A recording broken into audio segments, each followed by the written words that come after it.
Les saludo una vez más, amados hermanos. Es un gusto poder estar nuevamente con ustedes, seguir haciendo uso de este medio para poder compartirles lo que la palabra del Señor nos enseña. Recordemos que estamos hablando acerca de la serie de sermones Tomemos las armas, basado en Efesios capítulo 6, versículos 10 al 18. El día de hoy nos corresponde hablar acerca de la sexta y última arma, la cual es la espada del Espíritu, que es la palabra de Dios. Vamos al libro de Efesios para encontrar nuestro texto base del día de hoy y leamos el versículo 17.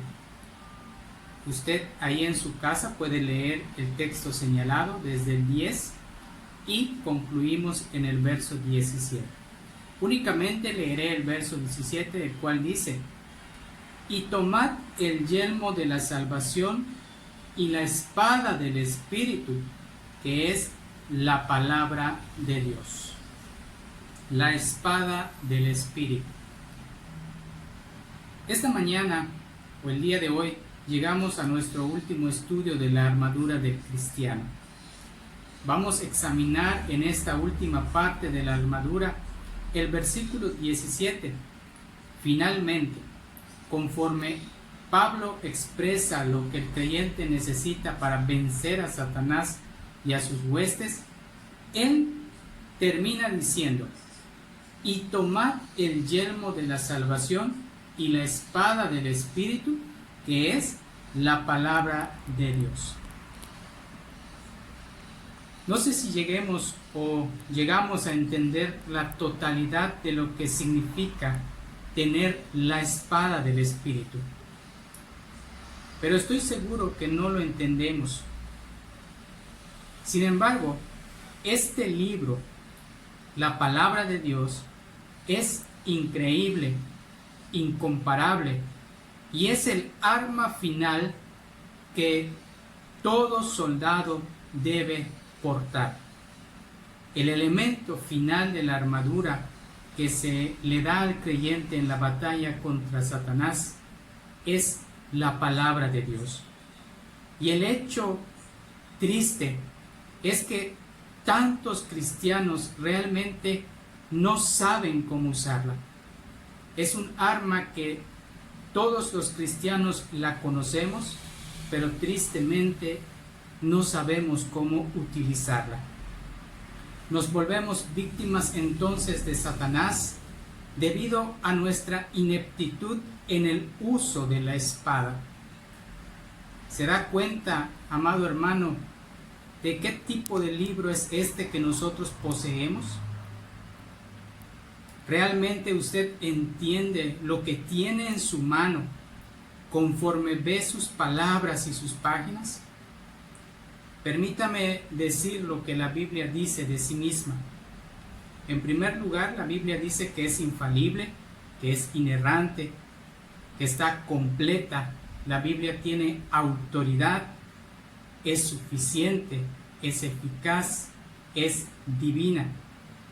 Ahora, escuche, un libro que es infalible, inerrante, que está completo, que tiene autoridad, que es suficiente, que es eficaz y que es divino, es un libro que debería ser valorado por todos los creyentes en Cristo. Por otra razón, también es determinante. Lo que una persona hace con una Biblia revela su relación con Dios. Jesús dijo: el que es de Dios, las palabras de Dios oye. Vosotros no sois de Dios, y por lo tanto no la oís. Si usted escucha la Biblia, muestra que usted le pertenece a Dios. Y si no, muestra que usted no le pertenece. ¿Qué es lo que la Biblia hace para el creyente? ¿Qué es lo que la Biblia le ofrece al creyente? ¿qué recursos trae la Biblia al creyente? Bueno, permítame sugerirle unos cuantos. En primer lugar, es la fuente de verdad. La Biblia también es la fuente de felicidad. La Biblia, como fuente de felicidad, también es la fuente de verdad, porque, francamente, ningún hombre es más feliz que el que descubre la verdad. La palabra es la fuente de crecimiento, como dijo el apóstol Pedro en 1 de Pedro, capítulo 2, verso 2. Desead como niños recién nacidos la leche espiritual, para que por ella crezcáis. Escuche la Biblia, es la fuente de toda verdad. La Biblia es la fuente de la felicidad. La Biblia es la fuente de crecimiento. Y después, la Biblia es la fuente de poder, es la fuente de guía. En el Salmo 119, versículo 105, el texto dice: lámpara es a mis pies tu palabra y lumbrera a mi camino. La Biblia, amado hermano, también es la fuente de consuelo. Y otra cosa, la Biblia es la fuente de victoria sobre el enemigo. Y con esto es a lo en que llegamos a Efesios capítulo 6, verso 17. La espada del Espíritu, que es la palabra de Dios, es lo que nos da el arma contra nuestro enemigo Satanás. Hermanos, esta es la razón por la que debemos predicar la palabra de Dios. Esta es la razón por la que enseñamos sistemáticamente la palabra de Dios. Porque, como usted puede ver, ni siquiera importaría si todas esas cosas que he mencionado acerca de lo que es la Biblia y lo que ofrece, de nada serviría si para nosotros la Biblia no fuera realmente esa fuente de verdad. Ni siquiera importaría si todas esas otras cosas que he mencionado o que dije acerca de la Biblia fueran fuente de verdad, si usted nunca las aprende. Usted tendría a su disposición un recurso que nunca utilizaría. Por eso, al comenzar este sermón mencioné que es un arma que todo cristiano debe poseer, y sin embargo la conocemos, pero tristemente no la sabemos usar. Entonces, la Biblia nos hace crecer sistemáticamente, semana tras semana, por medio de la enseñanza de la palabra de Dios. Cuando usted escucha el sermón, cuando usted escucha un estudio acerca de la palabra de Dios, usted está creciendo en el conocimiento de nuestro Señor Jesucristo. Y usted está aprendiendo textos acerca de la Biblia que le van a servir para poder hacer frente en esta lucha contra el enemigo. ¿Por qué? Porque le da a usted la fuente de verdad, le da la fuente de felicidad, la fuente de crecimiento, la fuente de poder, la fuente de alegría, la fuente de consuelo, la fuente de perfección y la fuente de victoria. Ahora sabemos que en Efesios capítulo 6 estamos en una guerra. Esto es lo que hemos estado viendo a lo largo de estos sermones. Eso se nos presentó de una manera clara en los versículos 10 al 12. Y si usted regresa a esos versículos, ve de una manera reiterada la guerra en la que estamos involucrados. Estamos luchando contra Satanás y sus demonios. Como cristiano, se nos ha dado un recurso en Cristo. Literalmente, hemos sido bendecidos con toda bendición espiritual en los lugares celestiales. Sabemos cómo debemos vivir. Se nos presenta en los capítulos 4, 5 y 6 de Efesios. Sabemos cuáles son nuestros recursos. Eso está en Efesios capítulo 1, 2 y 3. La reserva está ahí y hemos aprendido cómo aplicarla. Ahora, estamos enfrentando la realidad de que Satanás resiste a esta aplicación. Satanás trata de detener nuestra productividad. Él quiere detenernos de vivir nuestra posición en Cristo. Y la manera en la que vencemos su estorbo es poniéndonos o vistiéndonos de la armadura de Dios. Hemos explicado el cinto de la veracidad en el versículo 14, lo cual es compromiso. Hemos hablado de la coraza de justicia, la cual es santidad. Hemos hablado del calzado del Evangelio de la paz, lo cual es confianza en el poder del Señor y su presencia. Hemos hablado del escudo de la fe, lo cual es crecer en Dios. Hemos hablado del casco de la salvación, lo cual es confianza en la salvación eterna que está por venir. Y ahora llegamos finalmente a la espada del Espíritu, que es la palabra de Dios. Ahora, escuche, la armadura previa ha sido primordialmente defensiva, pero ahora llegamos a una parte de la armadura que es tanto defensiva como ofensiva. La palabra espada que menciona Pablo aquí no es la palabra que comúnmente se usaba o se conocía en los tiempos del Imperio Romano. Pablo, al escribir sobre la espada del Espíritu, él menciona la palabra griega machaira. Y la otra palabra que también significa espada es rompaya. Este rompaya se refiere a una espada larga, ancha, que podría ser hasta de 1 metro de largo. Era lo bastante ancha para poder tener doble filo y que era usada con las 2 manos. Sin embargo, no es esta espada la que Pablo está mencionando. La rompaya era una espada que se podía agitar con las 2 manos de derecha a izquierda. Pero la machaira, que es la espada que Pablo está mencionando aquí, es de varios centímetros de largo. Y lo que esta palabra significa es una daga. Pablo está tomando esta metáfora de la espada del Espíritu y al utilizar la palabra machaira se está refiriendo a una daga, que era la pieza de la armadura que el soldado tenía que utilizar para hacer frente a las batallas de manera directa con el enemigo, frente a frente, en un combate mano a mano.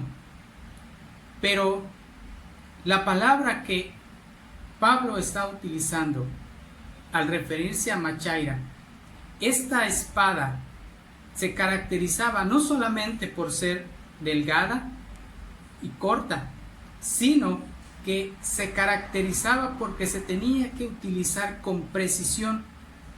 Era un arma de combate frente a frente con el enemigo, mano a mano, y tenía que usarse con precisión. De hecho, la palabra machaira es utilizada para describir las espadas, las cuales se registran en Mateo capítulo 26, verso 47, que estaba en las manos de los soldados romanos que vinieron a capturar a Jesús mientras que él estaba en el huerto. Era la espada normal del soldado romano. Es la misma palabra utilizada para hablar de la espada por la cual Pedro le cortó la oreja al siervo del sumo sacerdote.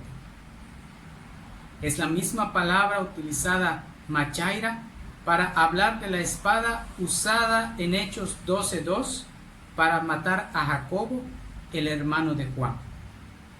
Es la misma palabra machaira, espada, usada para hablar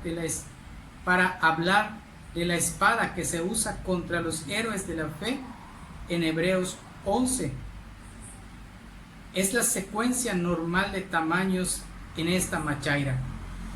Este concepto que era usado de la espada rutinaria diaria que usaban los soldados.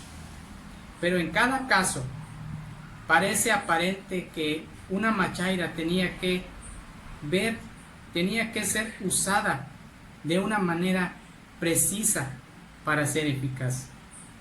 Si el soldado no usaba con precisión esta arma, no le servía de nada. Ahora, Pedro simplemente cortó una oreja.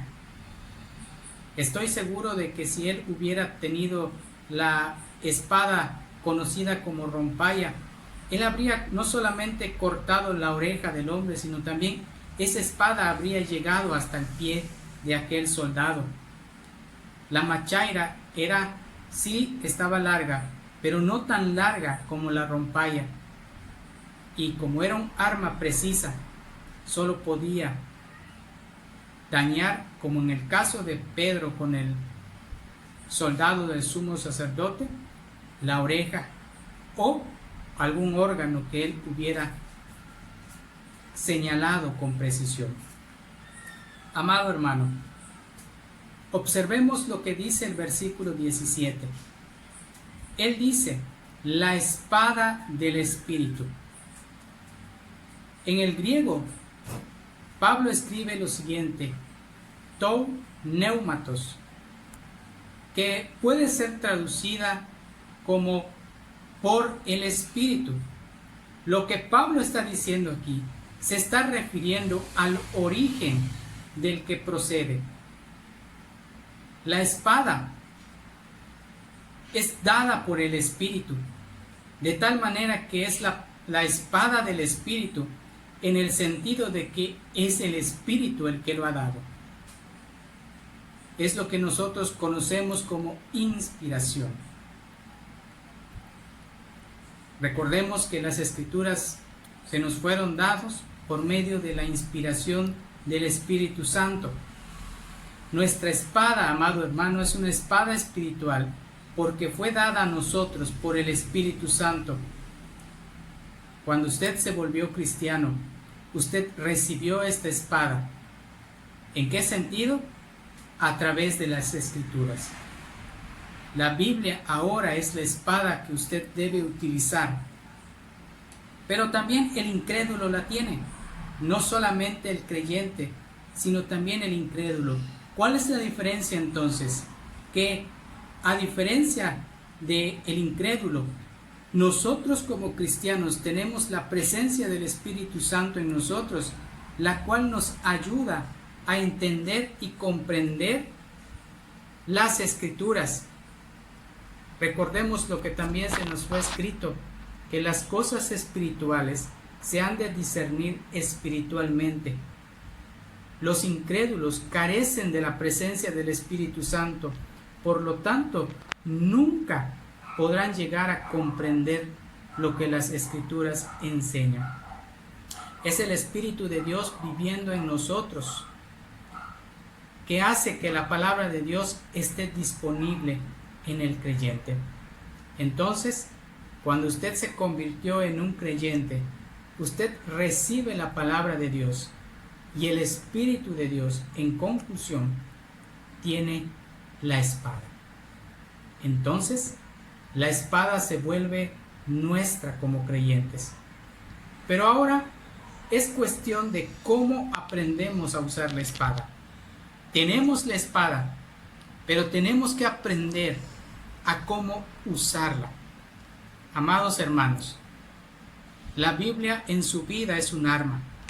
No hay duda al respecto. Es un arma. Es solo cuestión de que si usted sabe cómo usarla o no. Y aprender a usarla depende de qué tan diligente usted sea en involucrarse en estudiar la palabra de Dios.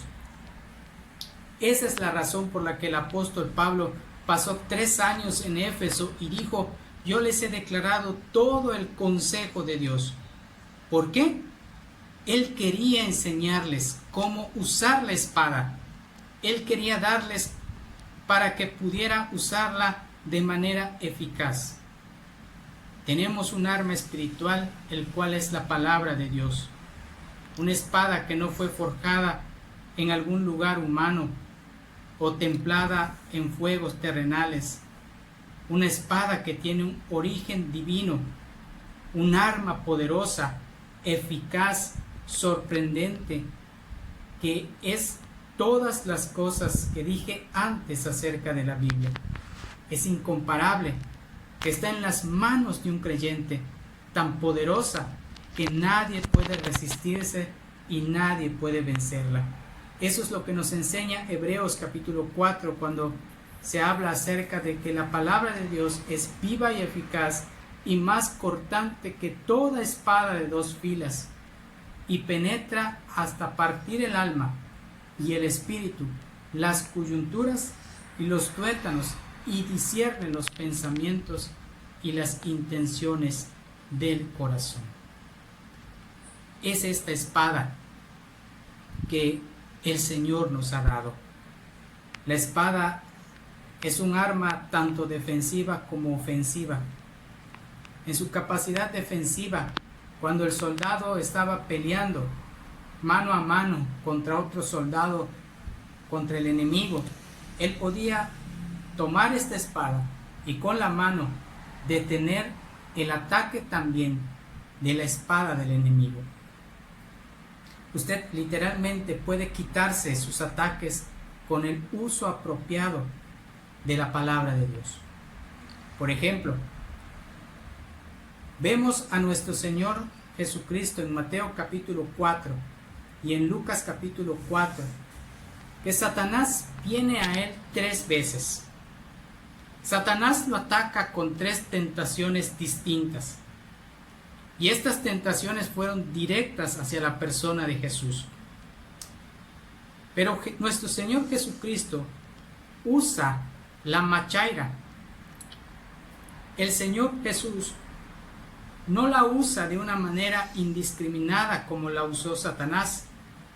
Él la usa de una manera precisa para repeler exactamente la tentación que Satanás le presentó. Veamos entonces esta tentación del enemigo hacia nuestro Señor Jesucristo. Primero, en Mateo 4, los primeros versículos, dice lo siguiente: entonces fue llevado por el Espíritu al desierto para ser tentado por el diablo. Y después de haber ayunado 40 días y 40 noches, tuvo hambre. Y vino a él el tentador y le dijo: si eres hijo de Dios, di que estas piedras se conviertan en pan. Él respondió y dijo: escrito está, no solo de pan vivirá el hombre, sino de toda palabra que sale de la boca de Dios. La primera tentación del enemigo fue que esas piedras se convirtieran en pan. ¿No tenía nuestro Señor Jesucristo poder para convertirlas en pan? Desde luego. Recordemos que nuestro Señor Jesús es Dios mismo encarnado. Él podía hacer que las piedras se convirtieran en pan. Pero Jesús demostró obediencia total a Dios y demostró una confianza total en Dios. Satanás le estaba diciendo: no confíes en Dios, resuelve tu problema por ti mismo. ¿Cuántas veces hemos escuchado nosotros esta frase? No necesitamos a Dios. O tal vez usted lo ha escuchado de la psicología, que tú eres un campeón, tú eres un triunfador, tú eres quien merece la felicidad, tú lo mereces. Pero el Señor Jesucristo podía hacer eso, hacer uso de su poder como Satanás le estaba tentando, pero él obedeció a Dios y puso su confianza en el Señor. Satanás presentó un ataque directo al Señor, pero también Jesús respondió de una manera precisa. Eso es lo que hace la palabra de Dios. Eso es lo que hace esta poderosa arma que tenemos contra el enemigo. Él también conoce las Escrituras y hará uso de las Escrituras para tentarte. Pero cada vez que llegue la tentación, es nuestro deber como cristianos responder de una manera precisa, con el conocimiento de la palabra, a las tentaciones del enemigo. Satanás viene por segunda vez al Señor y en los siguientes versículos dice: entonces el diablo le llevó a una ciudad santa y le puso sobre el pináculo del templo y le dijo: si eres hijo de Dios, échate abajo, porque escrito está: a sus ángeles mandará acerca de ti, y en tus manos te sostendrán, para que no tropieces con tu pie y en tu piedra. Jesús le dijo: escrito está: no tentarás al Señor tu Dios. ¿Qué estaba haciendo ahora Satanás? Te voy a tentar ahora a confiar en Dios en donde no tienes por qué confiar en Dios. Es decir, se puede dar el caso en las iglesias de jóvenes o señoritas que están deseosos de tener un noviazgo y sin embargo, al pasar mucho tiempo sin encontrar una relación estable o no encontrar pareja,